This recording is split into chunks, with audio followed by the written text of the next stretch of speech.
for me, actually, the main driver is just like my love for learning things. And like, if I'm not learning, then I'm not at the right place, you know? And so I just want to keep learning as much as possible and maximize the amount of learning per unit of time. This is Efflam Mercier, a concept artist currently working at Riot Games in LA. And if you've ever been wondering what a talented concept artist can produce, check out his portfolio. The quantity and the quality of his work that he's able to consistently produce is inspiring, to say the least. So he typically focuses on like sci-fi and fantasy themes, but then like fleshes them out to like a really high amount of detail, which I like. And I also like his values, like the light and the shadow and the exposure of his images. They feel very real to me. So to me, they have this feeling of like this like classic, like traditional painting from like history, but then it's of like a modern theme, like a spaceship or an alien or something. So really cool. And he's also a Blender user. So he sometimes starts with Blender, models some things, and then moves over to 2D and does the painting. So yeah, honestly, this is one of the favorite interviews that I've done in this series, just because he brought so much knowledge, and his approach to learning and everything was just like so applicable to anyone, regardless of whether you're in 3D, 2D, or a completely different creative field.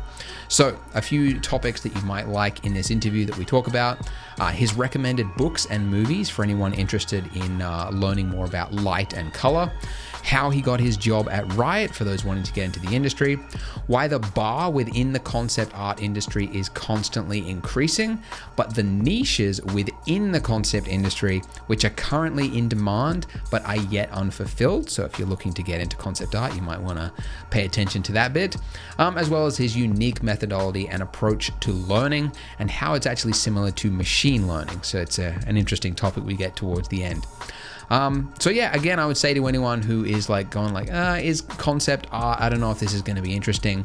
Like, it totally is. I'm a 3D artist. I'm not into concept art, but everything he said was equally applicable to the 3D work that I do. So please stay to the end because I really think you'll get a lot out of this interview.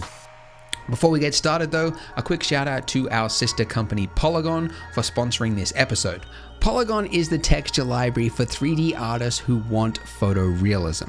So we've got textures like concrete, photo scan grounds, roads, tree bark, leaves, as well as interior surfaces like marble, tile, metal. Chances are if you're looking for it, we have it. And because all of our textures were designed with photorealism in mind, you'll find extra qualities that you wouldn't see elsewhere, like 100% tack sharp focus, seamless by default, and all of the maps you need for rendering, like normals, displacement, gloss. All of those are provided with each texture. Best of all, they work in any 3D software. So if you're ready to start making better renders, sign up for a free account using the link in the description and start rendering today. Now, onto the interview. Have you always been creative? Oh, that's an interesting question.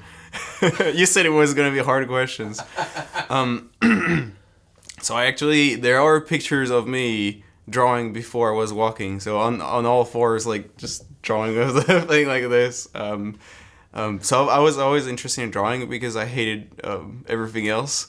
But yeah, so I was just keeping drawing. And then, I started picking up 3D with like, I think it was Blender 2.46B, back when they had B and A. Yeah. 2.46A. Yeah. And it was the old ugly Blender, and I'm sure like a lot of the people remember. But yeah, so I did kind of started learning 3D. Then I started getting into, of course I was drawing the whole time, right? But then I picked up 3D on top of it.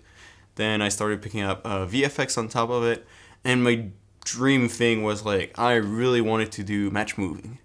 And at the time it was so complicated because like, there was only, really two software. There was Voodoo and Buju. I don't know if you remember. Yeah, I remember. Right? There was those two things. And one was a $20,000 software. Yeah. And the other one was a free software that was really janky. It was before Blender had camera tracking and all those things. But so I kind of got into that. And like that drive to want to integrate 3D with reality to make like VFX, kind of like pushed me to learn all those other tools. And in the end, I was like, you know what, concept art is pretty fun. Let's do that. Yeah. Wow. What was, how old were you then when you started looking at 3D? It was probably around 12 that I started doing 3D, but around 14 that I really got seriously into it. And the funny thing is, like, your tutorials were like some of the first thing I've seen. I remember like that. It was before that famous donut tutorial, before the donut days. Wow. Which video? Do you remember which one you saw? I don't remember. Oh, I think there was one where you just use instances to make a railway and to make a road, and it was like, Right. I was like, that's cool. I didn't know you could model that way. Nice. Yeah. I thought you had to like copy everything manually. Nice. Was okay, so you started painting like with actual physical paint or digital painting? I started with physical paint. Actually, funny enough, I had a tablet at like 7, but it was really, really bad. It was like earliest Wacom, and I never got it. I was like, I don't like it. You know, it's not. It doesn't make sense to me. But then it was like a few years later. I got like a Wacom Bamboo, and I was like, oh, that's good. Yeah, I get that. I understand that thing. Yeah. Do you remember what it was that initially got you into what sort of sparked this quest? Oh, it's actually pretty funny, which is like I was really into online video games. I was like playing Guild Wars, the first one, not the second one, right? Yeah. I was playing Guild Wars like crazy all the time. Except what happened is that my parents kind of like decided to build a house, and we decided to move in the house before it was finished, and therefore there was like no internet, no nothing for more than 6 months. There was no internet. Right? Whoa. And it was like... what year was this? I don't quite remember, like 2010, 2011, probably. Okay, yeah. Yeah. And so there was really like no internet, and it was about 14, just with and I just got like a new PC, like that had GPU on it, and there was Blender, and there was all my games that I already finished or are online games, which I cannot play right now. Yeah. And then, well, then I'm like, well, Blender it is, and I just click on it, and I was just get completely obsessed over it because that was the only thing I could do. I could only draw and do Blender for those 6 months, you know what I mean? That's really interesting. And it was in the countryside with like really not so much to do outside, and like not many friends. I was just like Blender and drawing it is. Yeah, we should explain your accent. Where did you grow up? Oh, I grew up in France. Great. What part of France? Brittany specifically, which is the northwest coast. Okay, northwest coast. It's cold and windy. What's it known for? Brittany. Brittany? Yeah, it's known for like, you know, a bunch of traditional foods. Right. Some like traditional clothing. They speak a different language, which is Breton, which I learned when I was a kid. Wait, they speak not French. No. I mean like it's like a dialect. Yeah, it's a traditional language that like, you know, is like a little bit dying out, but like people are still speaking it. Can you? I want to know what it sounds like. What does it sound like? It's really hard. So the only thing I remember is like a song, Marzi nach Strobineller.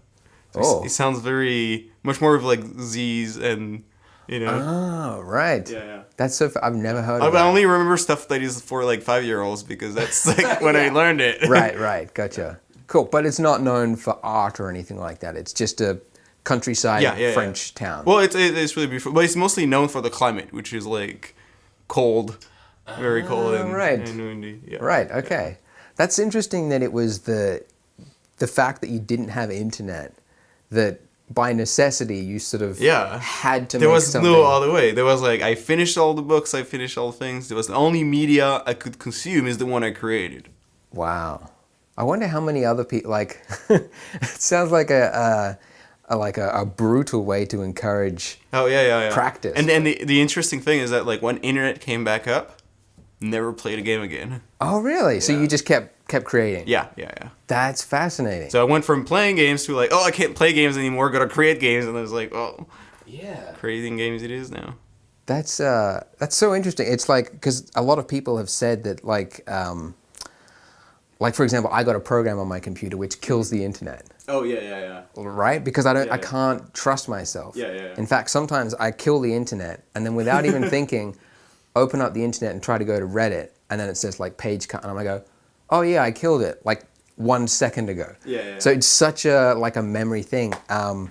Yeah, and so the fact that you It's just the hardware. There is no internet available in that place. that's so cool. And you were 14 around then? Yeah. Okay. around that time. That's cool. Do you remember the first piece of artwork that you were proud of? I still haven't made one.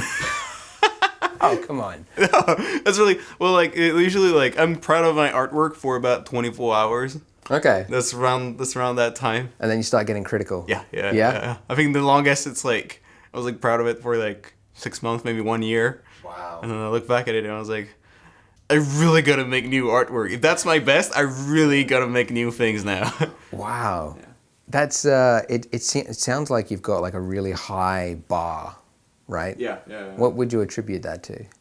Well, I think it's like I grew up in a family where like people were like very critical, like developing a critical mindset. Right. And like kind of like always questioning everything. So it's like, if you question everything, first thing as an artist, it's like you question your own work, and right. It's pretty brutal. So there was no like, what do you call it, coddling? There was no, they were just brutal. They're like, that sucks.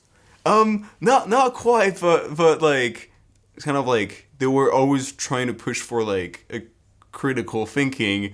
Sometime like, sometime like without knowing like the actual like art theory behind it. But it's like, yeah. Sometimes like the feedback was like from their point of view, which like, they were not artists, but yeah, like, right. They were like, oh, this is wrong. Right. So it's like for me it was like 8 years of like, oh, the legs are too short. Oh, right. Okay. On every single one of the characters I drew. Right. Okay. Yeah. So you're constantly trying to fix small problems and gradually over time. Yeah. Right. So what did you do after finishing school? So you studied art in school? Mm-hmm. Did some art classes. What happened after school? So after coming out of high school, I think I was 16 or 17 at the time, and I tried to apply to various like animation college. So in France there is like college that are free and some college that are private, and like there's still a lot of stigma around like, oh, like private college are less good, but there are some really good ones as well. But I was really looking for one of those private colleges, and that it was pretty high profile and everything. And I went there, and I was like, oh, I really, really want to go to that school. And somehow, like, they had a lot of trouble. Like, they had an administration change in that school. So I was like, oh, I hate everything now. I can't go to any school. I don't know what to do. And it was like, the deadline was approaching to when you were making your wish. We had a kind of wish list. Okay. Is how the French school system works. Okay. It's like after the high school diploma, you have a wish list, and then like you get in or you don't get in the school based on like application letter. Yeah. And so and I actually got declined by like a lot of the schools, like animation school, the public one that I wanted to go into. And so I went to a private one, and it was like, it was just really bad. And so I quit a year later. Why was it bad? You don't have to name them, but yeah. Why was it bad? Well, it was like just the level of the teacher was like not super high. Okay. And like I actually had some of the best teacher I ever had in that school, and some of the worst teacher I ever had in the exact same school. So I had like really amazing animation teacher and really amazing actually screenplay writer classes. Nice. And kind of like that kind of gave me a love for the story, but at the same time I just hated a lot of the rest. And it forced us to use Maya. Right. How dare you? I mean, it makes sense for what they were trying to do. Yeah. But so I didn't like it very much. I was like pretty unhappy there. So I left, and a week later I got my first job offer. And so they were like, hey, like, we need matte painters. When are you available? Who was this? It was the company called Cube Creative in Paris, which is like a small company about like depending on the project, they were bigger or smaller. They were about like 40 people, something like this, but sometimes to 100. And so they're like, when are you available? And at the time, like, I know the company's in Paris, and I'm in Brittany, right? In a little town called Brest. And what happens is, like, at that time, I was afraid of public transportation. I was like, just like in my little cave doing nothing, talking to nobody. I was like a hermit, you know what I mean? Like afraid of the outside world kind of thing. And they're like, when are you available? And I'm like terrified on the phone. I'm like, tomorrow. And I just hang out, take the train and go to Paris. And the next day I show up to an interview at like 10 a.m. Oh my goodness. Yeah. And I had to figure out like, am I gonna be freelance? Am I gonna be what status? What contract? What? And it was like, like adult life, you know. All of a sudden, I have to deal with it, you know what I mean? But I was like, I'm not gonna like let that pass, you know what I mean? That's unfortunate. I'm not gonna let it pass. Where did they see your portfolio? How did they? Just a blog. Oh, yeah, I just found it on my blog.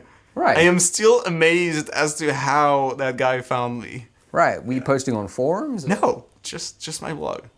Like found you on Google search engine. Yeah, Google search. That's crazy. Yeah, that's very rare. That is very like the I feel like I always believe like you know, there is a lot of element of luck, but at the same time like you create the opportunity of luck. Yes. So for example, like on my blog I had a really good tagging. Yeah. Every single post was tagged matte painting, and they were looking for matte painting. And one of my posts was probably tagged matte painting and tagged Paris, and he just looked matte painting Paris and he just found my images. I assume, you know what I mean? Whoa. So I think like yes, there is a lot of element of luck, but at the same time you can mathematically improve your chances of getting lucky by doing the right things. Yeah. I've heard that like people say that like, oh, there's a lot of luck in, like, I don't know, say becoming a successful actor or a musician. And that every famous musician got lucky. Yeah. But actually the reason that they were successful is that they kept trying despite not getting a hit. It's like if you had to have like 2 die and you had to roll a double 6, some people will roll a double 6 first go. And they got lucky. The others, and a lot of people stop. So that's the thing, is they try to get lucky and they want to become a successful artist, and then they can't, and then they're like, oh, it's a stupid industry. It's all about luck. Whereas the people who succeeded, the successful artists, musicians, is they keep rolling and they keep trying and trying and trying until eventually they get lucky, and then people go, oh, you got lucky. It's like, yes, they were lucky, but they tried it a number of times. Yeah, but I feel like maybe like the dice analogy is actually like needs to be tweaked, because like a dice is kind of like truly random, but it's kind of like, I feel like maybe the real world is a little bit more like a dice with like a magnet on the 6th side, and there is a magnet somewhere on the table, and all you need to find the magnet, right? And then you just throw in that direction and you get a 6 every single time. Yeah. See, that's your machine mind thinking about numbers. It's kind of like, I feel that like life is a flawed dice, and there is always a pattern. There is always a way to like crack the code, hopefully. Yeah. Do you remember what it was that drove you to the particular, because so you started with 2D. What was it that made you think like, oh, I got to try 3D? I don't think I remember. No? Yeah, really. I mean, I kind of always like kept the two parallel to each other. Yeah. And sometimes I neglected the 3D, sometimes I neglected the 2D. Yeah. And I always wanted to reconcile the two in some way or another. Yeah. And sometimes it's really difficult because like those are two vastly different media. Yeah. And like it's kind of like one is a projection and the other one is a construction of a virtual set. You know, and yeah. And so it's hard to combine, but I've been keeping to try and, you know, and see like, well, if for example I'm doing like too much 3D, then like I might be like limited in what I can do by like painting over or adding to it. So I need to practice more drawing to counterbalance and kind of like keep the balance in between the two. Right. Yeah. Yeah. What's your workflow for like a typical portfolio piece of like an environment? Yeah. Well, that's the point really, which is like it's never a single like process which is like, oh, I have this amount of 3D and this amount of like 2D painting, for example, because like every piece is really, really different. I mean, I have some pieces in my portfolio with like there are like 90% 3D, Really? which are just pretty much renders. Really? Yeah, with a little bit of like things, and some others which are actually don't have any bit of 3D whatsoever in it. Right. Yeah. What about the one, my favorite one of yours is the girl falling with the gun and there's glass falling with her. She's in like a church or something? Yeah. That's a lot of 3D, yeah. Is that right? Yeah. That's so good. Uh, So the render... I actually hate this one. Do you really? Yeah. That's so good though. How did you get the, it's such a vague question, but how did you get that like clear understanding of values? Like that's something that I've noticed really, it's a real strong point of your images, is that they feel a lot more like photos. Was it just like repetition, do you think, or was there some teacher that had an impact on you or an idol? Well, there's actually like two things really that helped. Is that first I wanted to become a lighter actually. Before I wanted to become a concept artist, before all of that, I kept emailing lighters from DreamWorks, I remember, and be like, hey, like what should I do to become a lighter? Like what do I need to learn to become a lighter? And I was really like into like the art of lighting in a cinematic way, and so I asked them, and they gave me kind of like a recommendation list. Like here is like 20 movies and why I think they're beautiful, and like you should study the cinematography of those movies.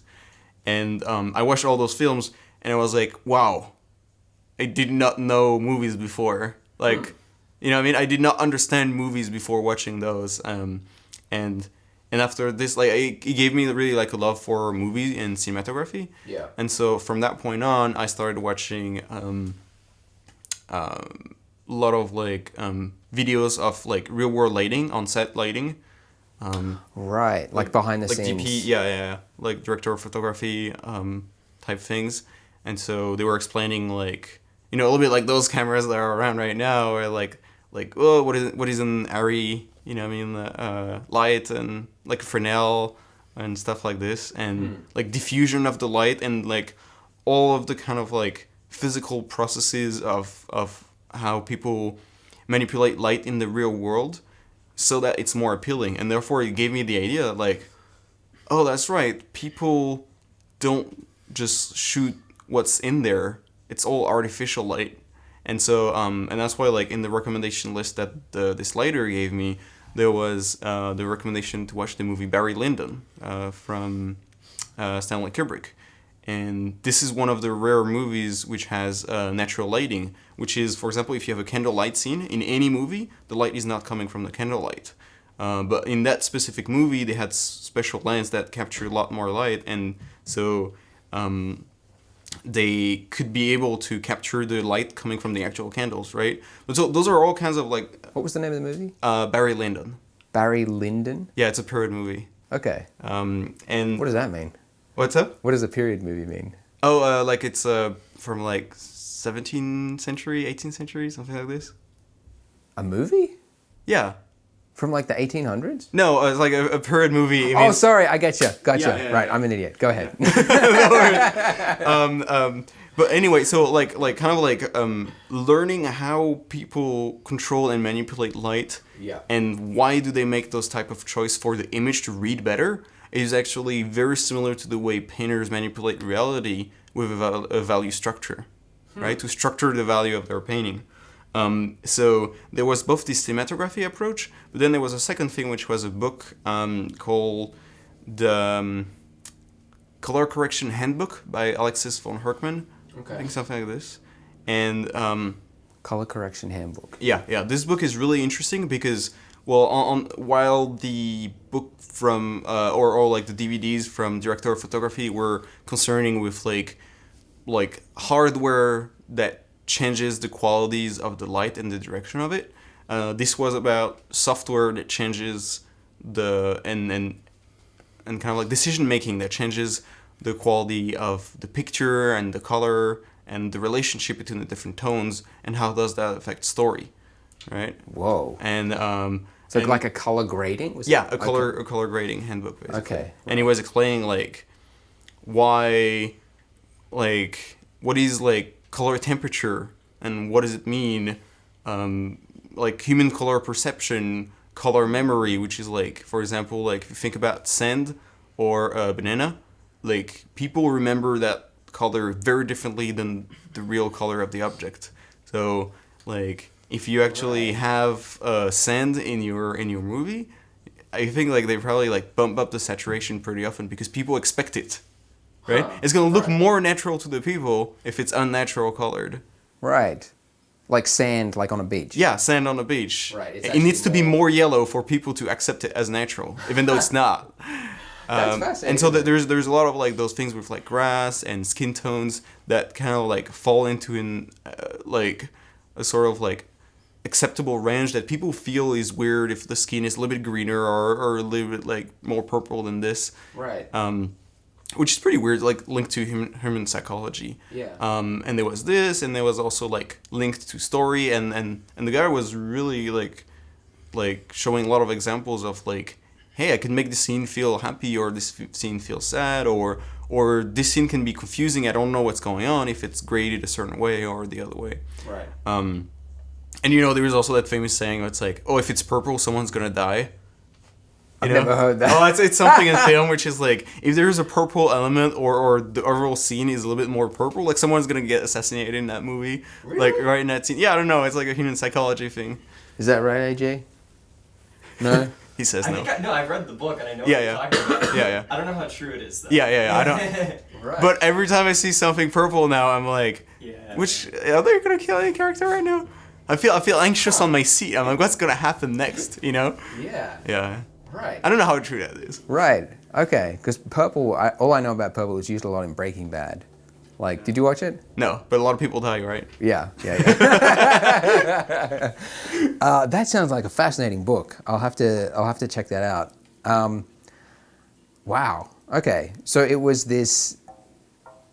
So when you were like, so you got the recommended list from the DreamWorks artists. You just sat down and watched them. Did you study it? Did you try and recreate it, or? I mostly just watched all of them, like in a row, like 20 of them, and kind of compare with really fresh memory of all those movies. So I think it was like 2 movies a night I would watch, like, and some of them are really long, like Blade Runner. Yeah. Do you remember any other movies? Any of the actual movie Yes. list? Yeah. So there was Hero, the 2006 film. Okay. There was In the Mood for Love. Okay. Can't remember the director name. Yeah. Wong Kar-wai, from Wong Kar-wai. One car. Oh, that's his name. Yeah, the name of the director. Old Boy. Okay. Yep. There was which other ones? Barry Lyndon was another one. Yeah. Can't remember. Maybe because people are going to ask for them. Can I get the list from you and I'll put it in the show notes? Yeah. Okay, Yeah. that'd be cool. Yeah, Yeah, yeah. that sounds like a great list. Yeah. You got the idea of how to apply light, like layering of light, like how the camera perceives light. Is that right? Yeah. But well, how the camera perceive light and how people kind of like control that and manipulate it in a way that looks more natural, even though it's fake, which is a very interesting thing. And like and yeah, like I was saying, like painters do the same, photographers do the same, and they have different ways of calling it, but it's the same like philosophy of like how do you make your image more pleasing, natural, and telling a story. Right. Yeah. One that I remember from reading a book on color and light was like moonlight is always portrayed as blue, Yeah. but it's actually not blue. It's actually red. Yeah. And I was like, that can't be right. It's definitely blue. And apparently it's because it's like right on the edge of a color spectrum that your eye perceives it as blue, even though it's not blue. It's like it's on the edge of something, like on the fence. Yeah. And your eye goes, oh, that's blue. But actually it's a reflection of the sun, and the sun isn't blue, the moon isn't blue. So it's actually red. Yeah. And I'm like, I'm actually not sure that's correct, actually. Really? I feel that well, what I heard was that it's actually the fact that like we have kind of like luminance rods, and we have color rods. Right. And yes. Is that the luminance rods are 4 times more powerful and light sensitive than the color rods. And so that's why we just see it in black and white, basically, at night. Right. And it appears blue in comparison to the warm light that we see outside. That's probably more like, I remember something about rods. It's like, because color temperature is always relative to another, right? Right. So if you see like a tungsten light, which is like, I don't know, like Really orange, like a certain number of Kelvin, and then you see the moon, which is gonna be like maybe the reflected moon. If it's really reflected from the sun and it has no, it's gonna be like 5,600 Kelvin. Yeah. And therefore, from like the 5,000 Kelvin to the 3,000 Kelvin, you're gonna feel that the indoor light is much warmer. Right, yes. Gotcha. Yeah. That sounds more accurate. Yeah, and actually this is like this principle of like having the luminance rods and the color rods is actually used in camera technology for encoding, because they know that like the luminance rods are more important. So therefore they in terms of the data compression, they do something like, which is like 444 or 420, which is like there's gonna be like 2 times or 4 times more data attributed to the luminance channel rather than the color channel, because we're not as good as perceiving it, so we can't see the artifacts in that separation. Yeah. Man, it sounds like you've read so much into this. Yeah. And it's really sad that I can't use all of this. You know what I mean? I mean, like, I have a job which is like still pretty wide. And I kind of like I like to like keep it like very wide. Right. In terms of like how many skills can I use on Why one is that? single job. It's like I love being a generalist. Really, it's like being able to interact with all those different kind of like fields of knowledge. But sometimes it's like it's really dangerous being a generalist, because it's like you can't go as in depth as the actual specialists who study like that one thing, the experts, right? Right. You're not a generalist, right? No, you're a concept artist. Well, I started out in matte painting, and then the studio. Then I got into concept art for that. It was a little studio at the time that I was working at, and the studio was so small that sometime I was finished with the concept art, and the production was moving along. So then I had to model what I had made a concept art for, and then sometime move on to texture, compositing. So I kind of had exposure to the different parts of the pipeline. So it's kind of like why I always think like kind of like a generalist in a sense, you know what I mean? Which is like I just spent more time in concept art so far, but I always thought I was like, I'm kind of like a generalist. And Right. Yeah. What sort of not hobbies, interests have you found to be most helpful in your art? I think that lighting thing, like the lighting and color correction was, I think, definitely helpful, because like now I have like a more, it's kind of like, I actually kind of think of art very similarly to machine learning. You heard about machine learning, right? Mm-hmm. Yeah. It's very much like the idea of like you have a set of data, and then you have an algorithm run on that set of data, and that is like trying to get better at producing or identifying a pattern, right? And then it's like kind of like competing against itself, which is called adversarial neural networks.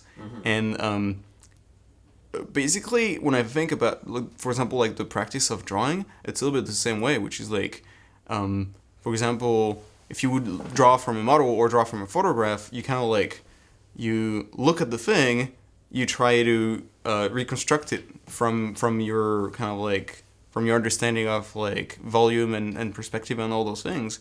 And then your critical sense is going to be like, well, that's shit, right? And so you try again, and you try many iterations, right?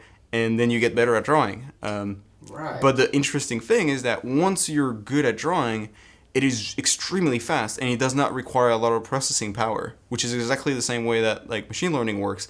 It takes a lot of effort to train it, and then it feels natural, and that's what people call like talent, right? Which is just like the accumulation of training data in your brain or in an algorithm, right? Those algorithms, like machine learning, they feel like their results feel magic to people, but it's just exactly the same way the brain works. And I feel like learning a lot of that lighting thing and going beyond what was needed to try to go like almost to like an expertise level helps me then like kind of like internalize that knowledge and then use it intuitively, right? So I will make sometime in painting I will make some choices that I don't need to explain to myself. But then if people ask me like, why did you do this? I have like a 2-page explanation on why I did it, you know what I mean? Yeah. But like I never think about it consciously. So it's that process of internalizing the knowledge. Yeah, yeah. So it's just like, it's running in the background instead of clogging your mind. Right, yeah. I like that approach. Yeah. Yeah, like thinking about like machine learning. It's like, I haven't tried machine learning. Yeah, me neither. I want to try soon. This is a really exciting space. It is exciting. It's also intimidating. Yeah. But all I know is like you set a target or a goal. Yeah. Like, and you think about it with art. So Yeah. it's like the finished cinematic frame. Yeah. And then you attempt it, and then does it match? No. Yeah. Try again. Yeah, exactly. Yeah. And try. Yeah, again. same thing with the model. Trying to copy the model doesn't match. No. Yeah. That's a very methodic, calculated way to think about learning, right? Yeah, well, actually, it's like before I was even more methodic and more calculating, and I was really frustrated with drawing because I was like, I don't understand what's the process look like to get better at drawing, and I was like, I was viewing the practice of drawing as brute force, right? Okay. You know what I mean? Like try Monte hard Carlo, like just ray tracing. You know what I mean? I just saw drawing as Monte Carlo ray tracing, which is like just sending a billion points with no kind of like real plan of action. You know what I mean? And then I was like, oh no, actually it's much more like machine learning. It's just like comparative successive iteration. You know what I mean? With almost like evolutionary approach, which is like you try that. If that species doesn't reproduce results, you just kill it. You know what I mean? It's kind of like that in that way. Yeah. Yeah. And so seeing it in that way made me kind of like accept the kind of like drudging work of practicing. Yeah. You know what I mean? Right. Because practicing is, like, to me, it's not exciting. Some artists, I really envy artists which are like, oh, I love practicing drawing. I'm like, really? Teach me. Like, how? I don't, you know. That's crazy. I just see it as a like an obstacle to my goal. You know what I mean? I want to get there, and there's this ungodly amount of practice to get there. It's really depressing. What is your practice schedule? Like, how often do you practice personally? Like you mean like art? Yeah, like, I don't know, on the weekends, on the evenings. What do you do? Yeah. Or do you get a lot of that at work? Well, I do a lot of work at work, obviously. But Like 8 hours a day. Yeah. Right. I do figure drawing every week, and I was recently what I've been trying to do is apply what I learned before on the lighting side, which is like I wanted it kind of like my brain has a tendency to go too far and then internalize the thing, and then it becomes intuitive, right? And so I was like, okay, can I take advantage of that to learn anatomy? And so what I did is that like I started recently learning anatomy, but much more than I needed, right? So I was doing like to the level of like écorché and individual tendons, right? Which is like most artists don't actually need that, right? And a lot of people were, and so I was doing those drawings every single day. Every single day I was watching 1 hour of a training video on functional human anatomy about like pronation and supination of different muscle groups and stuff like this, and like abductor, flexors, like, and all those Latin names of like abductor digiti minimi and sternocleidomastoid and all those like torturous, isn't it? Torturous things, exactly. And it was really interesting to see the comments on Facebook be like, stop lollygagging and buy a Bames, right? Bames, which is like it's a Gottfried Bames, which is like I think a German kind of like artist who kind of broke down all the core kind of like masses in the body in a very simplified way for artists. Ah, It's okay. like functional artistic anatomy for artists, and it's just about like how things rotate, how things look like, you know what I mean, and stuff like this.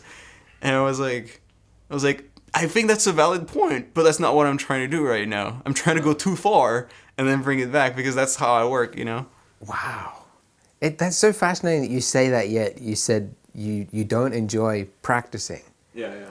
And yet you are able to slave hours away on the most boring, torturous subject. Yeah. Well, sometimes it's boring, sometimes it's not, because then, for example, with the case of anatomy, there is like, it's kind of like, with anatomy as an artist, right? It feels like I didn't know I needed glasses my whole life. Right. That's how it feels like. Yeah, you know what I mean? It's like the Peter Parker moment, be like, oh, you know what I mean? Which is like,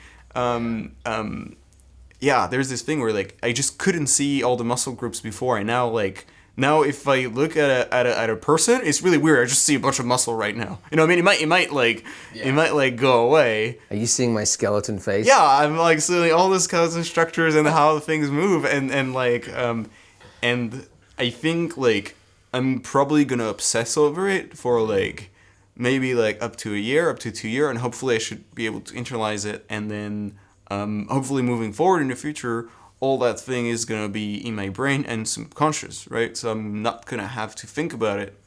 It's going to, and people are going to, and if I do manage to get that right, people are going to be like, oh, how do you think about like the anatomy thing? And I'm like, oh, I don't, I just watch a lot of videos and thought about it for a long time, and now it's hopefully natural, you know what I mean? Right. So that's my target goal, you know what I mean? Yeah. To be kind of like to think the same way I think about lighting, the same way I think about anatomy. Huh. You know what I mean? Right. Yeah. Get to that level, hopefully. So it's like rote learning? Do it? Rote learning. Like because there's like the way that you learn something, there's different approaches. Oh, yeah. So is it like, so like say looking at the face and the muscle groups and all that kind of thing, is it you're trying to memorize each location so that you can do it without thinking? Yeah. Right. And that's just like repetition, and then do you try and do it yourself without looking at a book or something? Yeah. So what I was doing is that first I was looking at the reference of like a book on like human anatomy, and then I was looking at a photograph or a sculpture, for example, like classical, like really amazing like sculptures, or Baroque, like Bernini, for example. And I take that sculpture and I try to draw over it all the location of the muscle groups that the artist indicated, right? And sculptures are really good because the artists, those are like artists in Europe were really, really amazing. And so they indicated like the muscle groups without kind of like the distraction of like photographic detail, surface details, right? So usually it helps doing with a statue. But anyway, so I was looking at those statues and I was drawing over it what the muscle groups would look like. And so first I was doing it with the reference, which is like, I literally only learn to kind of like think about how the muscle group rotate in 3 dimension, right? And how do the fact that the arm rotates, how does that affect kind of like, how does that affect the position of the muscle group, right? Do they twist? How much do they twist? I want to learn all those things. But then I try to do it without the reference, and kind of like to keep it scientific, because I have like a very like critical, I try to have a very critical like scientific thinking. I did a little experiment, which is like I did one entirely from my memory. How many muscle groups and location, and how accurate can I get, right? And identified like, I don't know, like about like 7 like small errors, basically. My goodness. Yeah, and so then I looked at the reference and I corrected the errors, and you can see like, for example, like there was a point where like, I forgot completely about one muscle group, and therefore I made the other muscle too big to compensate for the lack of that other muscle, and so therefore I had a weird area where I was like, something's not right. You know what I mean? That's right. I just forgot about one muscle group, and therefore the whole thing's kind of falls apart. So it's kind of like it's really like a puzzle.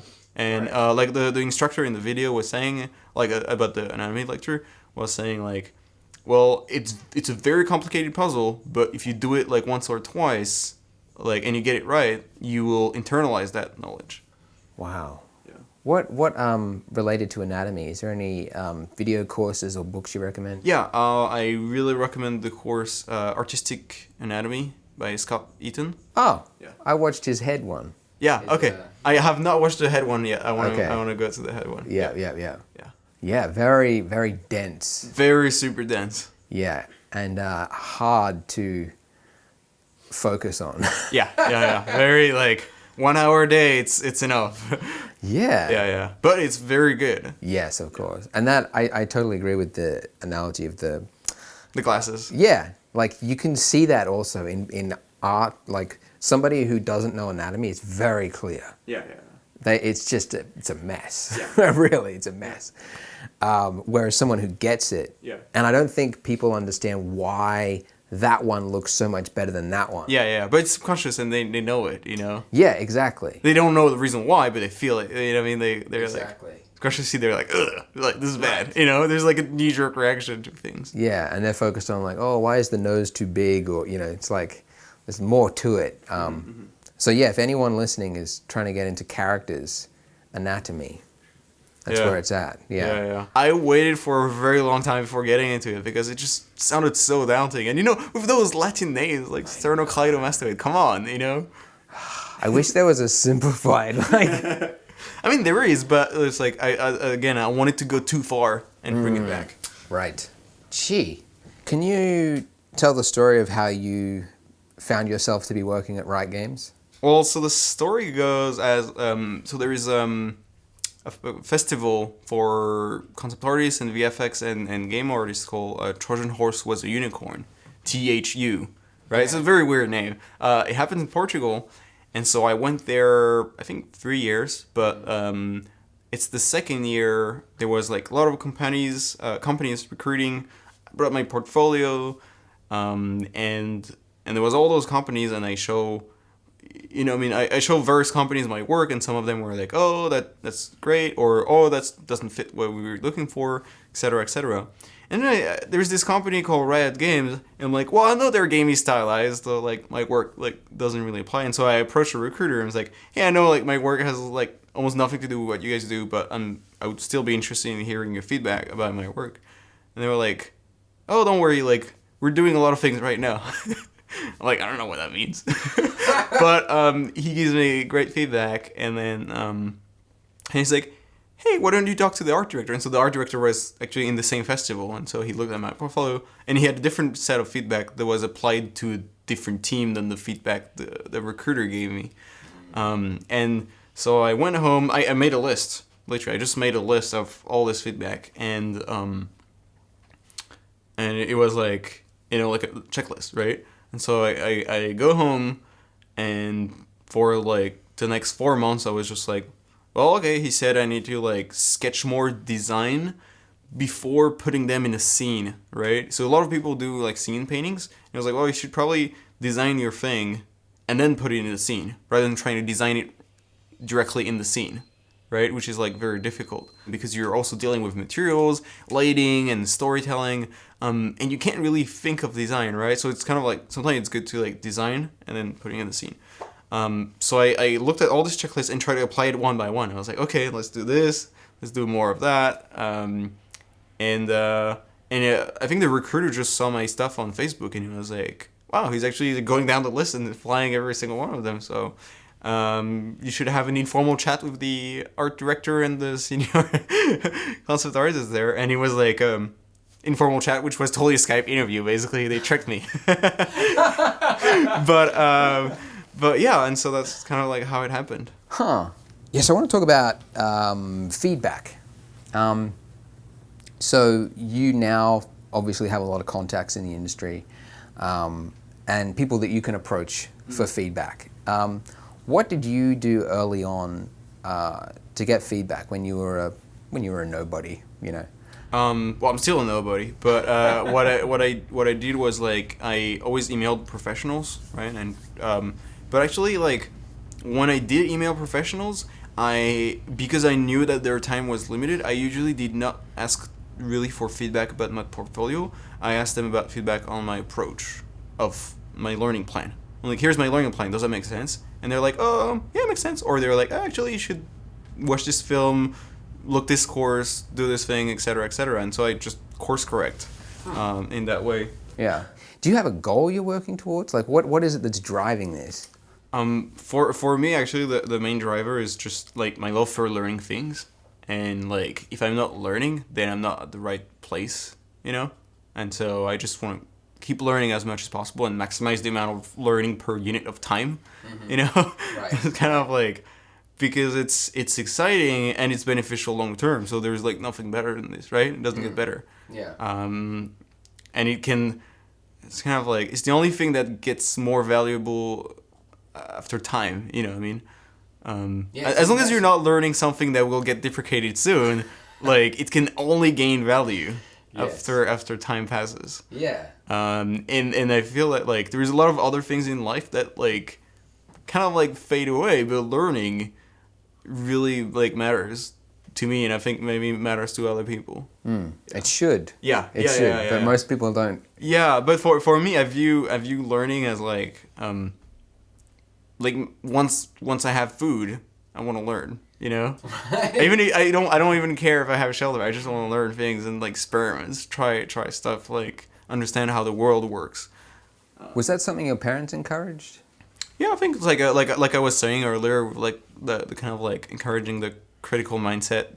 Right. And it's kind of like there's this anecdote of my parents, like well, I don't remember, but they told me that like when we were babies, like in the shopping cart in the mall, like my parents were explaining like, oh, so we're gonna use this chip that accesses our bank information, and in there is the information about the money they store there, but it's all virtual, it doesn't exist. And we work to get that information in there, that there is a certain amount, and then that allows us to get the food there. You know what I mean? Because otherwise it's very confusing to a baby. Like, right. What the hell is going on? Like, we go there, we pass through a gate, and then we have to scan the things. Why? You know what I mean? It doesn't make sense. Yeah. It still doesn't make sense to me. No, it does. It really doesn't make sense. And actually, from an environmental standpoint, it doesn't make any sense. But kind of like, you know what I mean? Explaining the things that were confusing, you know? Yeah. I just remember asking my dad, like, Dad, why is the sky blue? And he's like, because it's reflecting off the water. I'm like, no, that's not right. I remember that, like, or my parents told me that, like, they were like, sometimes they would give me an explanation and it would be like, nope. You know what I mean? Like, the 5-year-old kid would be like, nope. Are you the youngest, eldest? Okay, younger. How many? I just have one older brother. Okay, right. Who's an engineer. Yeah. Huh. And you were at such a young age able to reject information. I was like, you're like a stubborn child. And now finally I know that it's like the Rayleigh scattering of the sun on the atmosphere, and like, you know, and the absorption of like nitrogen and stuff like this. How do you know this? Well, it's like I can actually recommend the course Sam Nielsen, Fundamentals of Lighting on Schoolism. Yeah. That's for artists? For artists, yeah. Okay. But that guy goes way into science, yeah. Yeah. Yeah. Uh-huh. But I loved it, and that kind of like scientific approach to art, I try to apply to everything. Yeah. Yeah. It seems like... I don't know if I learned it directly from him, but he definitely influenced me a lot. Yeah, so science is something you're interested in? Yeah, very interested in. Right. Which is like if you can, how to say, if you can use science to understand the world to make your art more accurate and better, then like what else can you do with science, you know? I want to know, like, can you make like the life better for other people? Can you help other people? You know what I mean?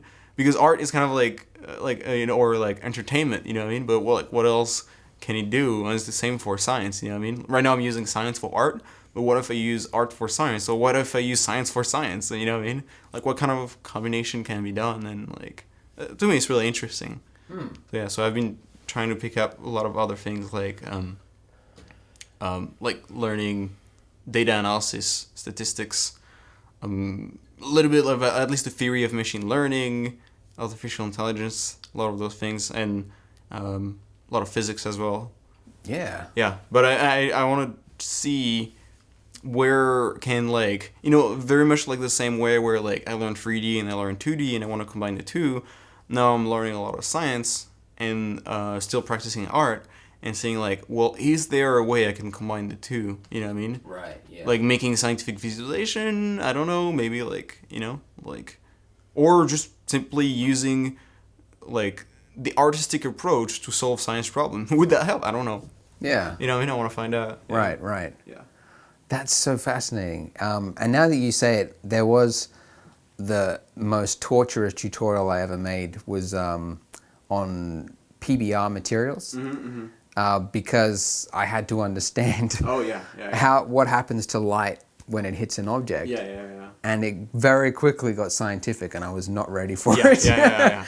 Yeah. I remember having like sometime there is the case, and it's like more and more, and actually it's very exciting, where like there is a problem that it's like I won't gain anything from solving it except knowledge, right? And that excites me because then it's like it's purely a quest for knowledge, and there is no biological response or it's not for my job, it's not for anything except my pure enjoyment of knowing. And for example, there was one which is like, why is there, when there is a canyon, right, and there is light hitting the top of the canyon and light is bouncing back down multiple times, why does it get redder and redder every single time? Right? Why does the bounce get warmer? You know what I mean? What is the actual physics of why the bounce get warmer? And then I was looking into like spectral response of the material, and I'm like, that makes sense, because if you have a spectrum of light and red is here and violet is here, and your material, which is like the rock, is a little bit warmer, which is like it has like, you know what I mean? Yeah. It has a distribution like this. Every time it's gonna bounce that warmer light on that warmer surface, it's gonna spike up. It's gonna compress all the other colors and absorb out all the other colors and leave only the red, right? Which is why you get very saturated red in the bottom of a canyon. Right. And I was like, and I'm not sure that's the perfect explanation. There might be like a better explanation, but I think that's right. But I think that was satisfying for the time being, and it was like, finally, you know. Yeah, right. Yeah.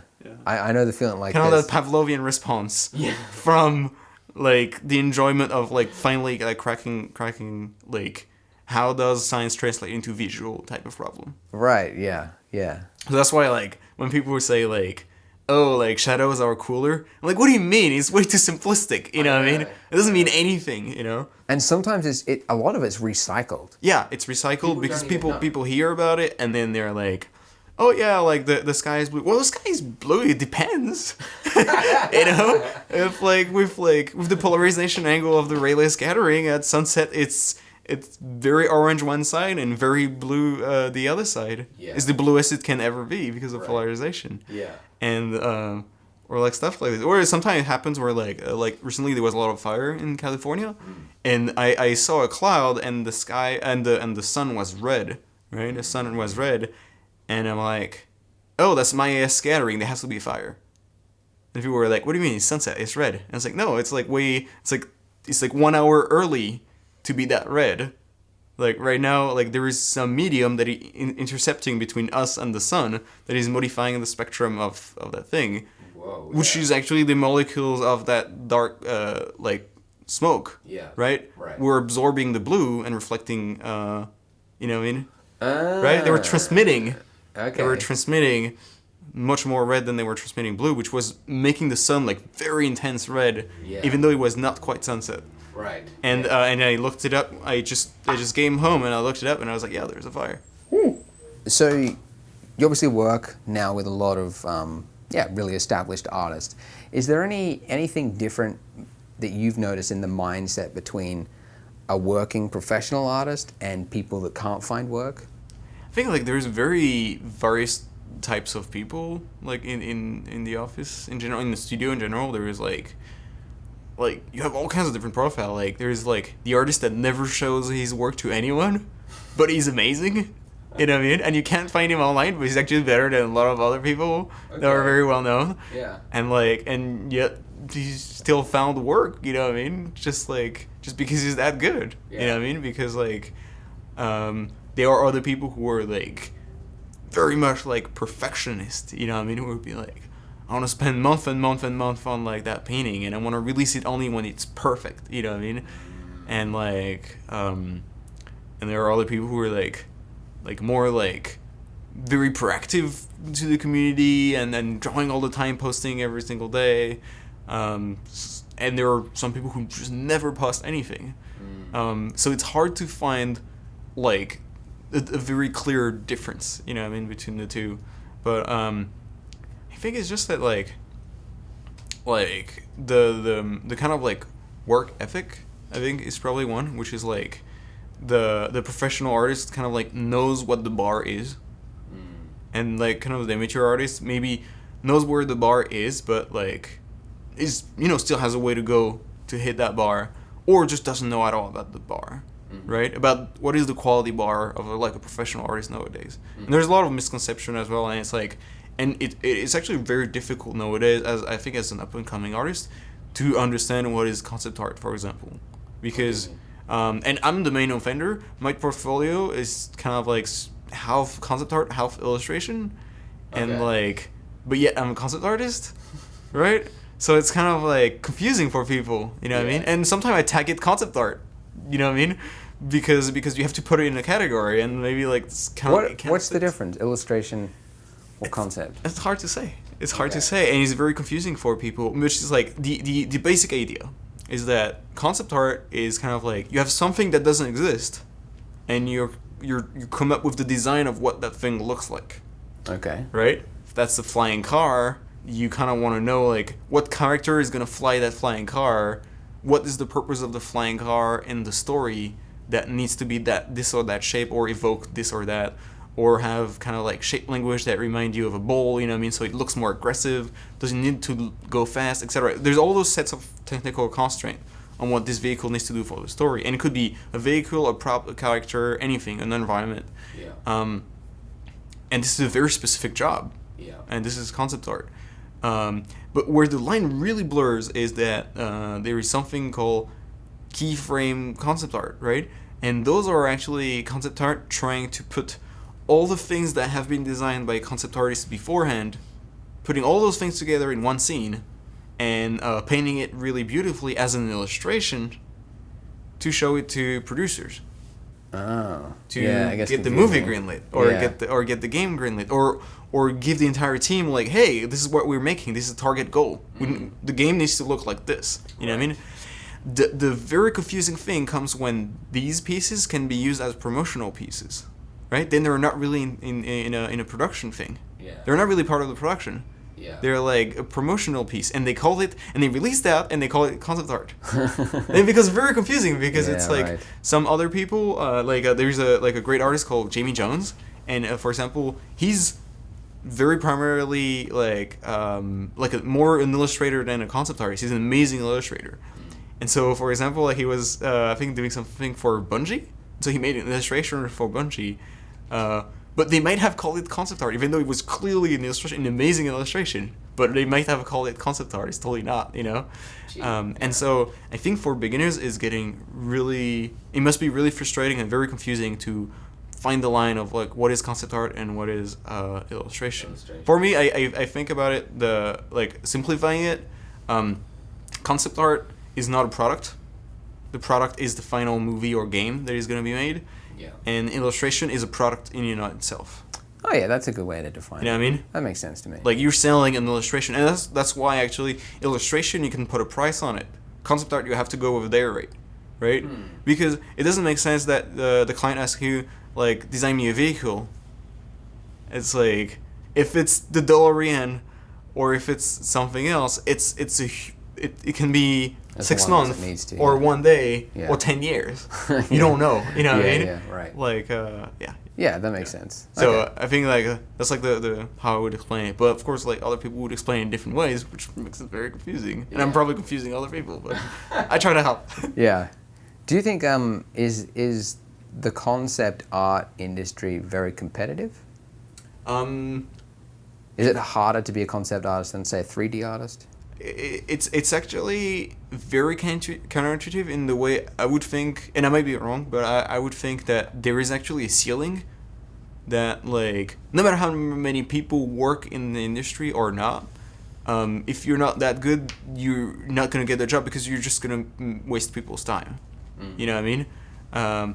And reversely, if you're above that a certain ceiling, no matter how many jobs there are or people there are already in the industry, you will get jobs no matter what, because you're so useful that you save so much money to the production, right? Yeah. So there's kind of like, there's the first threshold, and then there's the second threshold, and there's the gap where, like, you know, people find jobs and stuff, and there is this other gap where, like, people never have to look for a job, and I think that, like, it's competitive in the middle zone, but it's not competitive in those other zone, right? And when I'm thinking about threshold, I'm thinking about just pure skill, right? Like, how many problems can you solve through your thinking and your visuals, right? Just not the quality of just your illustration, but just like, how many problems can you solve, you know, and how good are you at solving those problems? Yeah. And so, yeah, like I was saying, very competitive within that middle zone.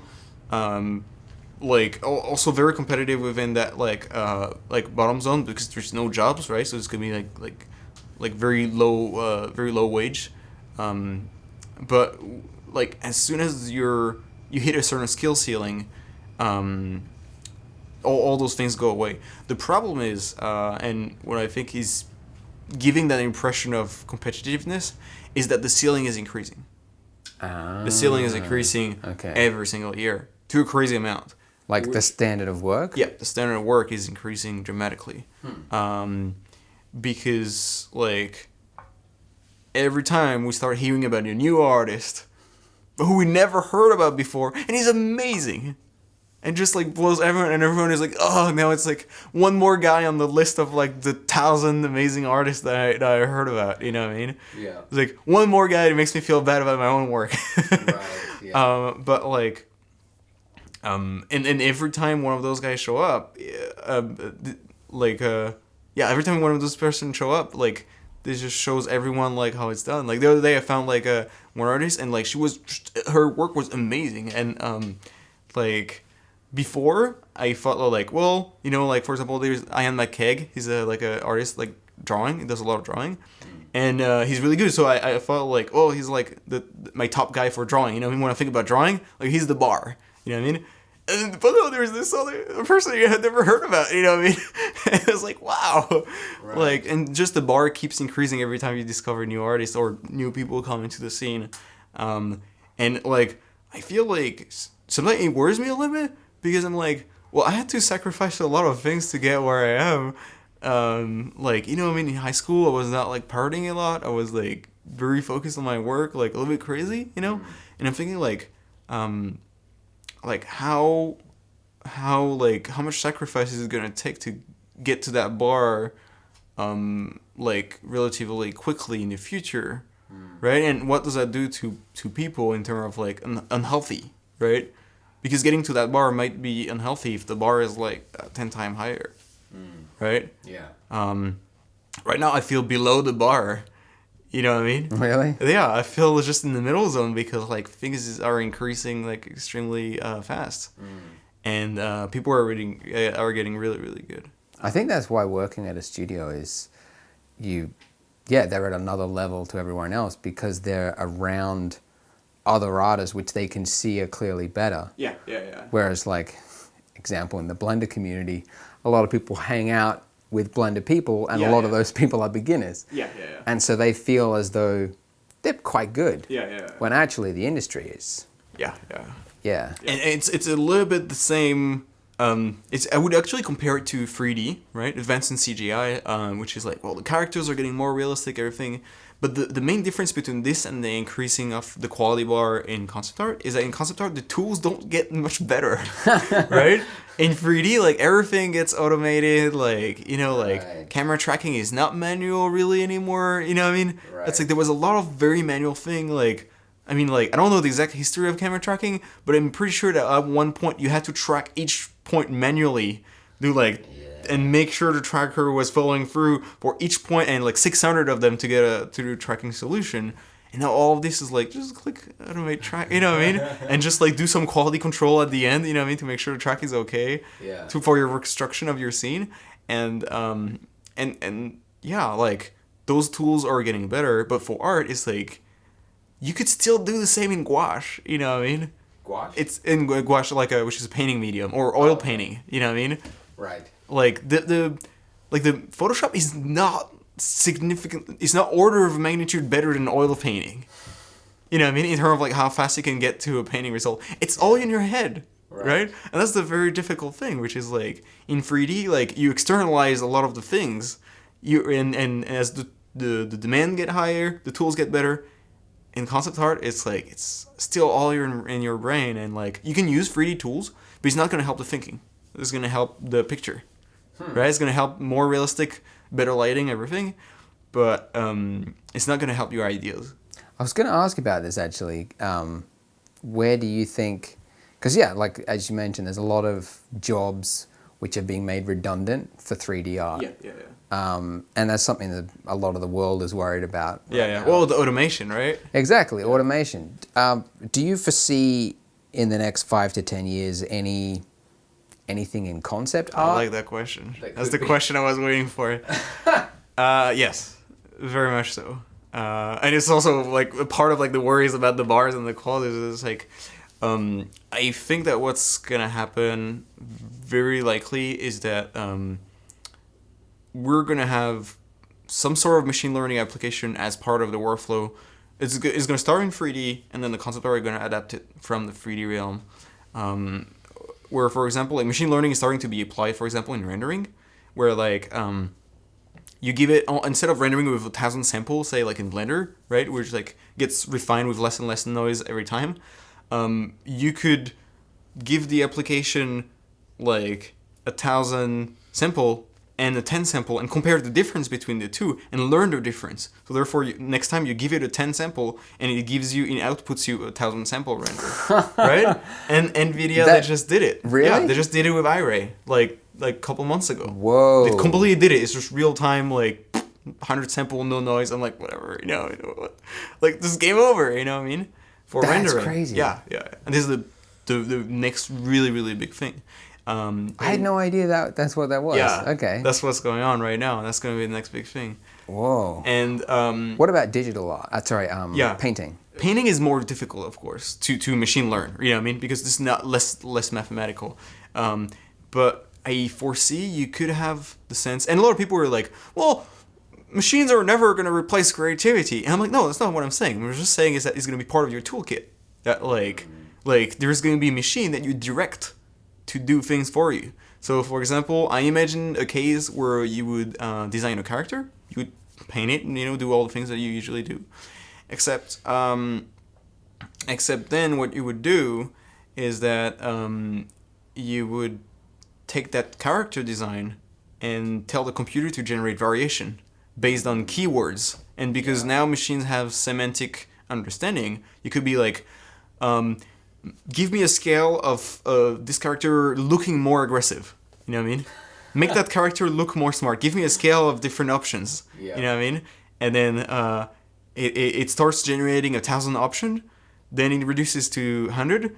And then based on your preference, it would even learn your art direction, taste. It would learn your own taste and propose you 10 different options. And then you would just show that to the client instead of painting those 10 options. And I hate painting options. You know what I mean? Yeah. If I could have like variation, like color variation, all of that could be handled automatically, like semi-automatically. You know what I mean? In a directed way. Have you heard of automatics?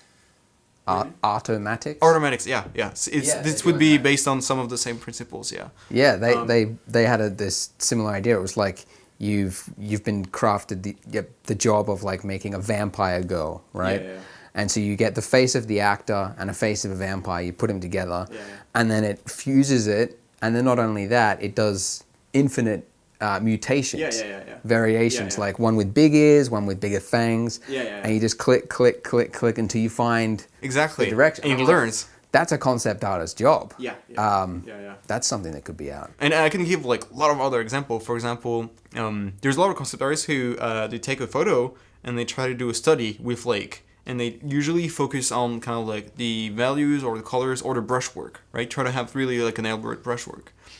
Well, then you could apply that in a way that like, if you have enough studies, if everybody collaborates and put all the studies in the folder and the original photo, you can tell the machine Well, learn what's the difference between photo and a really good artist study of that photo. Not a bad one. Not a copy. I'm talking about Stylized. like a really good understanding and stylization of that thing. Then he could learn to take any photo and make it into a really good stylized painting. Yeah. But what could be even better and even crazier is that if you're painting a character, for example, like for movies, like very often it's like they want like something very realistic. But like some people hate like painting and rendering for hours. I do. And so what you could do is you give it a rough sketch, and based on its understanding of the relationship between painting and between sketch and photo, you could reverse it and be like, take my sketch and make it look like a photo. Right? Yeah. And I Whoa. see like a lot of potential of that, and a lot of potential for misuse too, sadly, which is like as like, you know, there's like something called like photo bashing in concept art, which is like kind of like to gain time, you take direct inspiration from a photo, you copy some shapes, some like maybe an entire tree, you know, just to avoid painting it, you know, and it's gonna be faster, and it gives you like and also like if the movie is realistic, then you can literally put that location. Sometimes the director will give you the location, a photo plate, and you're gonna paint your effects or whatever you are directing over that, it just saves time, and there is almost no point sometimes in painting the thing, right? But that also means that like sometimes like instead of people really thinking about the design, there is like instead of that giving more time for creativity and thinking, that actually gives a just more, you know what I mean? Like there are way more paintings faster, you know what I mean? Like more realistic, high, but not necessarily better thinking. So instead of taking that time that you just saved on that technical task of painting that tree, and saving that time and using it for more thinking and more like storytelling and things like this, you've just saved that time and used it to produce 2 artwork instead of 1, right? So instead of 1 better artwork, you just produce 2. And I see machine learning being misused in that same way, which is like, just produce a shit ton of artwork, you know? Right. Just make more. Yeah. Like 200, 1 million artwork. You know? Yeah, right. I heard rumors of like some like movie directors being like, oh, that's so cool, concept art, give me more, do 20 more robots, you know, I mean, give me 20 more robots, come on, give me more robots. We're just like, what's the point, like, what's your story, you know what I mean? Right. Like Just wants ideas. Yeah, and like I could see machine learning being completely misused. I was like, oh, I want to see 1,000 robots, give me 1,000 robots, come on, you know? Yeah. Just automatically, like, semi-automatically, like, generated robots. I can understand that though. Like I was working with Colin Levy on this sci-fi short, which is about drones in the future, shipment drones. And so we were trying to establish what is the look of a shipment drone. And it was literally like gather as much inspiration, present all the ideas, because we don't know which direction it's going to go. It could look like an insect. It could look like a perfect machine. There's so many ways, and I think, I can understand why a director would go, give me 20 more. But give me mathematically precise 20% more insectoid. Yeah. You know what I mean? And it's going to give it to you. There's a slider with there's a slider with insectoid. And you could create your own sliders based on like what you like doing with your art, you know what I mean? And like you could just design the first version and like have... Are you worried about any of this? Yeah, but at the same time, that's kind of why I'm learning science. Yeah. You want to be ahead of it. Hopefully, yeah. But I mean, and there's always going to be people who will be like, well, I don't want any of it. And they're going to do fine because they have been doing fine for a while now, which is like... You think they'll be fine? I think so, if they're really good. But then like the bar for that level of craft is going to be even higher, right? Because then like, if you do like one, if it takes you 1 week to do an illustration, right? And it takes somebody else 1 hour. Like you have to be like, right? You can do the math in between too, but orders of magnitude better in order to justify that amount of time or day rate. You know what I mean? That you would pay the artist for that amount of time. And so I'm kind of like not worried about it taking my job, but I'm kind of like worried about it becoming kind of like impossible to distance yourself from if you just want to paint the traditional way. You know what I mean?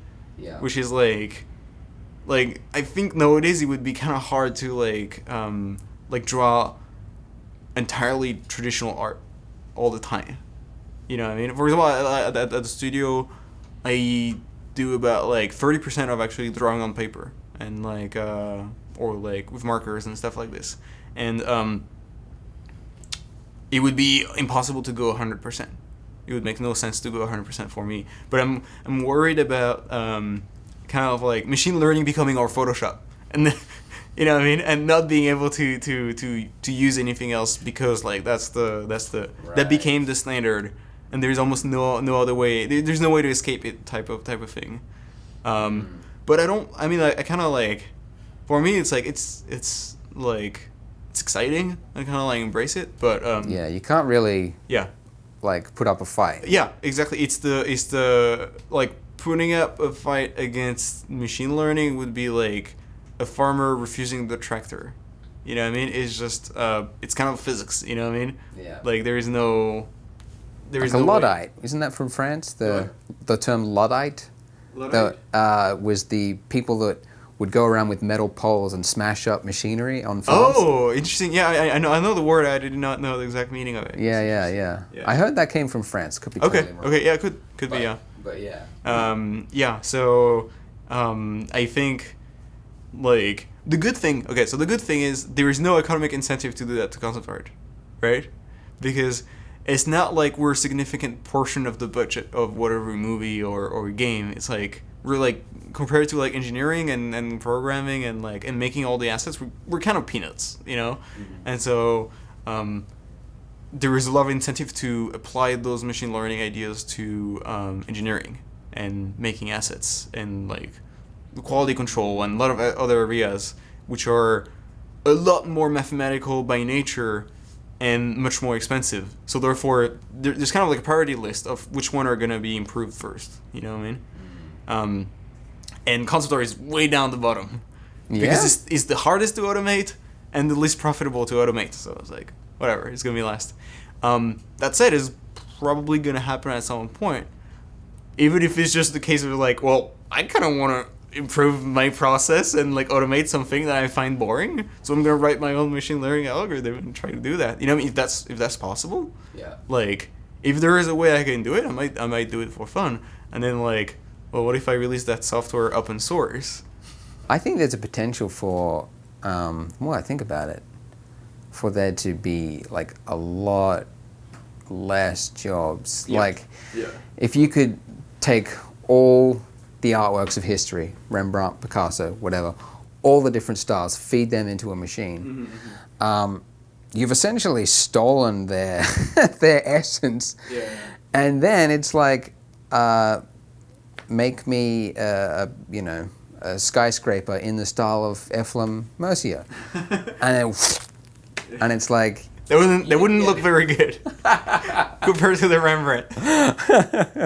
But you know what I mean? Like yeah. like there's if that happens, there's a very high potential for there not to be any jobs in Well, concept. it's not any jobs, of course, but it's gonna be like kind of like what happened to the farmers again. Going back to the farmer things, which is like in the kind of like industrial agricultural revolution, we went from like 90% of the world population being busy making food to only 10% of the population making food to like, I don't know, like something like 2%, 1% right now, Yeah, right. which is like farmers are one of the smallest percentage, smallest percent job out there, even though they create the food for everyone. And that's because like machine took over the manual labor. Yeah.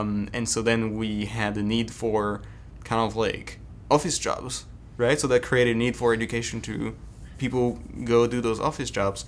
And if we automate those office jobs, I don't know what's the next thing. You know what I mean?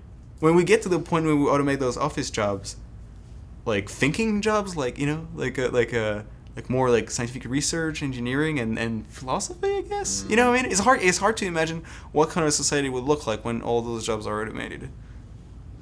But I find it slightly inevitable, because that's like how things usually work, which is like if there are things that are boring or expensive or like, you know what I mean, or like a lot of labor intensive, if there are things that are labor intensive, it gets automated after a while. Yeah. No, like kind of like no matter where, right? So UVs getting more and more automated. UVs. Like UV unwrapping? Unwrapping. Yeah. Retopo, right? Have you seen Wrap 3?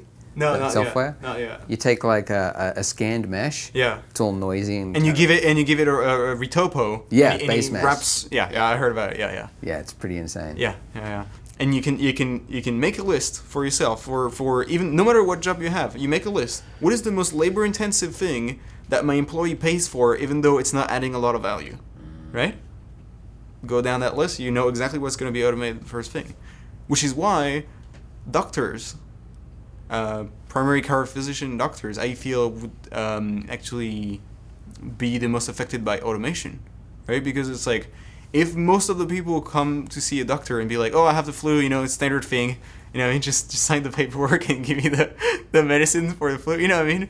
If that's really that simple, like if 90% of the cases are non-specific, do not really need the expertise of a doctor, you could totally automate that, you know what I mean? So There's a competition now. Have you heard the X Prize? Yeah. Of course. Yeah. Because it's a very labor-intensive thing of a very high-trained person, which has a very high wage, therefore driving the cost of healthcare up, right? And I think about like a lot of the tasks in concept art or 3D industry are going to be in the same basis of like going down that list bit by bit. Yeah. I heard there's the open competition. Yeah, for I think the prize is like $10 million, might be even more, if you can create a machine which can diagnose a patient as well as a board of 6 actual doctors.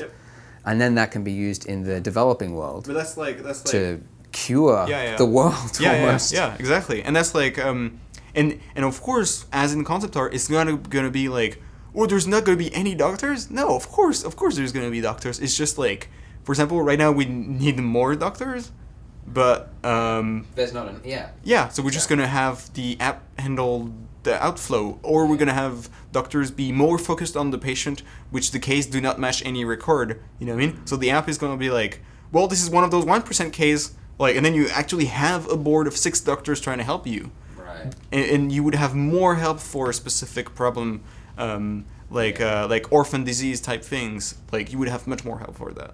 I assume, and So I think like the is gonna happen for healthcare for sure. Yeah, definitely. I think like applying that to like concept art, it's like the top studios would still need artists. But it's like the budget filmmakers, like maybe AJ over here is gonna make his next film. It's like he could have just the software to auto-generate all the concept art, because that's the level that he needs. Whereas the top studios would still have no, like a low budget, like most people don't get to hire a concept artist because it's expensive. But I imagine we'll soon have like iPhone apps where it's like, you know, take a photo of me and make it look like Picasso, and it just looks perfect. Oh, that already exists. I think I've seen a little. Yeah. I mean, it's not good, but it's it's on the way. It's already there. Yeah, within a few years, I reckon. Yeah. This is fascinating. We could talk about this for hours. Yep. One final question. I think I asked you this in that email like a year ago about digital painting, but if somebody wanted to get a job as a concept artist. Specifically as a concept artist, not as an illustrator. Exactly. Okay. Specifically as a concept artist.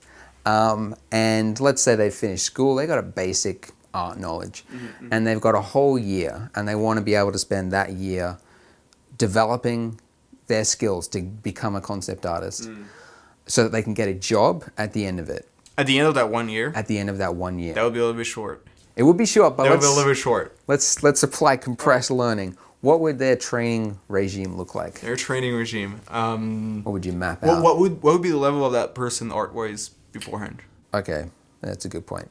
Right, because if they have to learn perspective and lighting and all those fundamentals. Let's start with fundamentals. Okay, the first couple months would be perspective and values. Perspective and values. Perspective, lighting, values. probably. Any books or courses? Books, Framed Ink. That's a good one. Framed Perspective. Yeah. Both by Marcos Mathieu and Mestre. And both are really good. He's like kind of this comic book artist who's also a storyboarder at DreamWorks, I think. And amazing guy, great teacher, amazing like draftman, like compositions. He has like a very bold style, and like his composition or storytelling wise are so simple. They work really well. So you can, I think, learn most of those things through that guy. Like that would be like the book, right? So you have to read it really fast because you have only 1 year, right? So good luck. Do that book and all the exercise. You know what I mean? There's also a website called Draw a Box. Draw a box. Draw a box, right? And that's like very basic draftsmanship training program for free, entirely for free. And I did those exercises, and those are trudging, boring exercise, but they were very well structured. So let's do this. But one of the exercises was as boring as like you make 2 dots on a page and try to connect them in a straight line perfectly and stopping at beginning at the first one and stopping at the second one. I made about 50 pages of straight lines over and over and over again. And that's training you to get like perfect like a muscle control of like that line, right? And precision in terms of like you're not gonna overstep that line. Yeah. You're gonna end exactly. Like it's kind of like projection, like mental projection of like I want that line to end here, and there's gonna be coordination between my mind and the arm, and it's gonna stop right there. Yeah. So that would be the first 2 months, which would be pretty intensive, about like 200 pages of exercise. So perspective and values. Perspective, lighting, and value. And those 2 books, Framed Ink and Framed Perspective. Yeah. Lighting would be with the Sam Nielsen course for Unschoolism, I recommended. And you can take like the one from Dice Tutsumi, which was he was kind of like lighting and color, kind of like art director at Pixar for a while. Okay, I'll have to get. What's his name? Dice Tutsumi and Robert Kondo. Those are like 2 friends, and they made like a tutorial as well on schoolism. So this one, there's also Nathan Folks one, which is like he's a DreamWorks kind of like lighting and color. Like he does a lot of like mood boards and color scripts, right? Color scripting. Yeah. Very similar to the stuff you were talking about in your color video. So you could learn that from those guys. And then like months 3 and 4, which would be like design, like applied design, like principle of design. Problem is like there's not really a lot of good books on like learning how to design from scratch. Design? Like designing objects. You know what I mean? Coming up with like shapes that make sense towards the function of the object. Oh, right. Or the thing that you're designing. Right. So that the form follows the function? Well, that's the very like engineering-based or design-based object design, industrial design type thinking. But there is also the how do you transition that industrial design knowledge and apply it to a more storytelling-driven medium, right? Okay. How do I shape my composition to best serve the story is form follow function, right? But there's not a lot of good books about it, you know. Okay. How did you learn it? I still don't know. Okay. You know, so it's very simple. I know how to shape my lighting to serve the story. I know how to do a little bit of like storytelling and kind of like I kind of know how to make a picture, and you look at the picture and you get what's going on, and there is like I kind of like came up by myself with this idea of like hierarchy of visual read of like what do you see first, right? You know what I mean? And so prioritizing like, oh, it's a city. Okay, it's a city that is raining, and it looks like a city in the future. You know what I mean? And it gets more and more granular, right? It's a city raining in the future, and things are not going well. It's a Blade Runner, you know what I mean? Right. You know what I mean? Or like something like this, which is like, it's a hierarchy of reader. What is the most important? And then what I like doing is putting a twist on the third level, right? Which is like, oh, there's this kind of like archer. There's some creatures and an archer, right? That's like the first level read. There's like a bunch of monsters and a kind of like a hunter charging toward, and like second read, she's charging towards the monsters. It's like, why is she charging? You know what I mean? And then third level read, she only have 3 arrows and there's 3 monsters. Like, she's like so badass. She doesn't even need like more hours than this. You know what I mean? And then you get a kind of subconscious read. It's like she's not afraid, or and then you kind of start questioning. It's like why she only has 3 arrows. Is that like the 3 left? You know what I mean? That killed her family, or you know what I mean? Like you know what I mean? And I kind of want to leave all the 4th level up to the people. You know what I mean? Because I'm not writing a novel here. You know what I mean? I'm just doing a picture. So if the people can come up with a satisfying 4th or 5th level of storytelling in there, I just leave it up to them. God, I've never heard someone explain it like this. Where did you learn this? I mean, I would love to say I came up with it by myself. I can't explain how did I came up with it, but I'm pretty sure I just ripped off somebody that I just don't remember.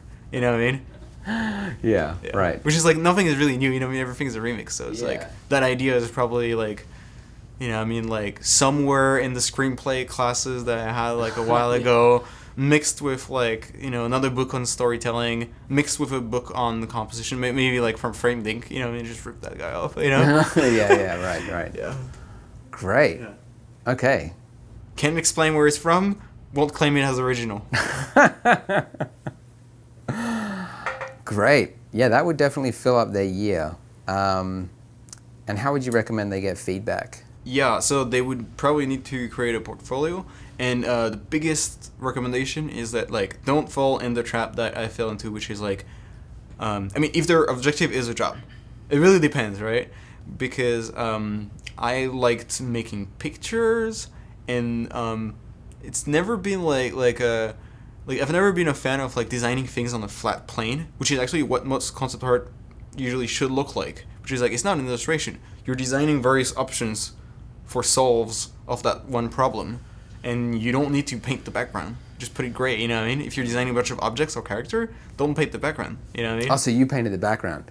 Yeah, but for me, I was more interested in like keyframe illustration style, and there's not a lot of jobs for that. There's a lot of jobs for designing props, the characters, the environments.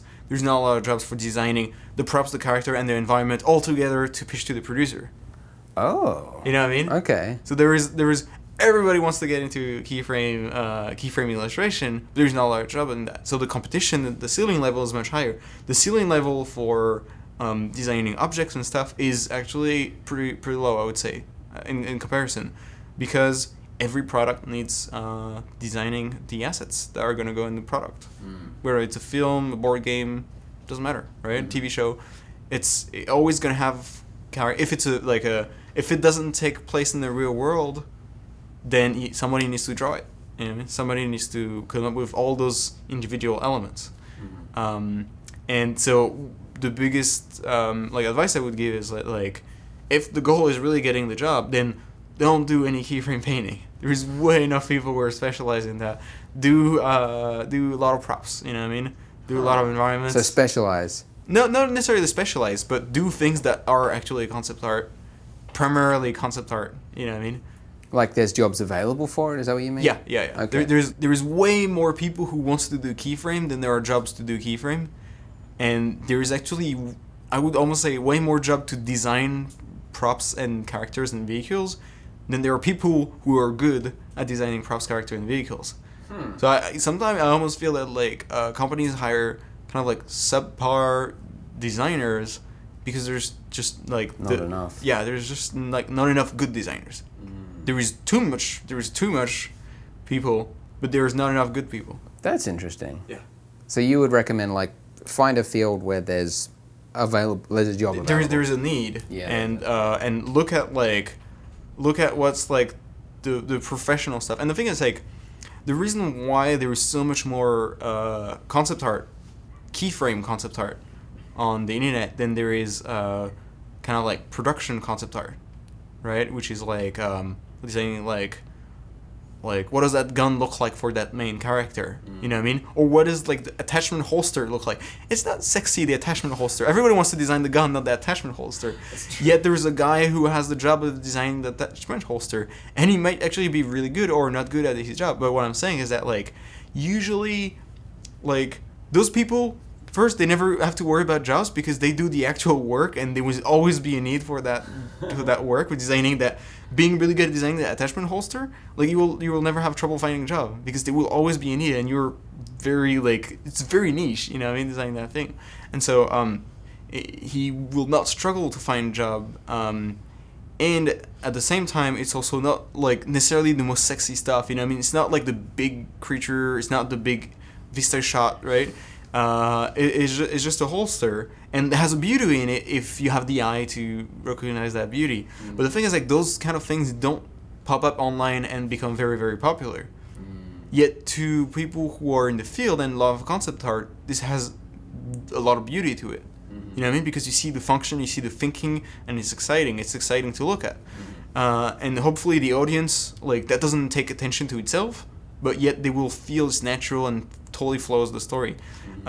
But so that creates a kind of like, well, for example, on our station, there's a lot of like keyframe concept art and not a lot of like props, for example. Because to most people, props are not as exciting as a badass character fighting with like two swords and jumping in midair and there's a dragon in the background, right? This is much more cool to the majority of people.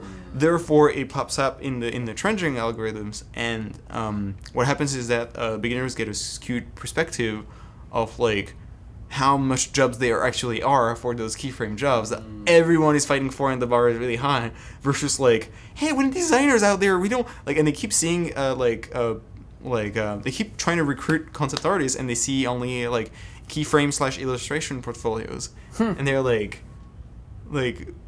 do more design so it raises the bar for design, you know what I mean? That's fascinating. Do you recommend people have that approach? Like, well, it depends on what they like, right? Okay. But if they really want the job, then concept art is a way better strategy than keyframe/illustration. Right, because they've got a passion for it. What do you mean? My question is, like, is it better to recommend people to pursue like the money, or always the passion? Always the passion. Always the passion. But you said in 1 year getting a job. That's right. Very tough. So the only way, only realistic way in 1 year would be concept art. Right. Or matte painting, right? Yeah. Which is like a very specific, like there's a product need, and then you can, are you good enough? Yes, no. If you're good enough, you're in. Right. You know, it's that simple. There is no more complication. Keyframe, you have to be very good and way more than good enough. And you have to get noticed, which is like, it's really difficult. Like my first job was matte painting, was not keyframe concept art. You would never be keyframe concept art. You know what I mean? Yeah. Yeah. I mean, full disclaimer is my own perspective on it. Maybe I don't know. Maybe there is more keyframe concept art that I've never heard of. Maybe they don't tell me. But yeah. That's great. Awesome. Well, I reckon we have filled up our time, but it's been fantastic talking with you. Yeah, it's been a pleasure. Yeah. Thank you. Thank you. Take care.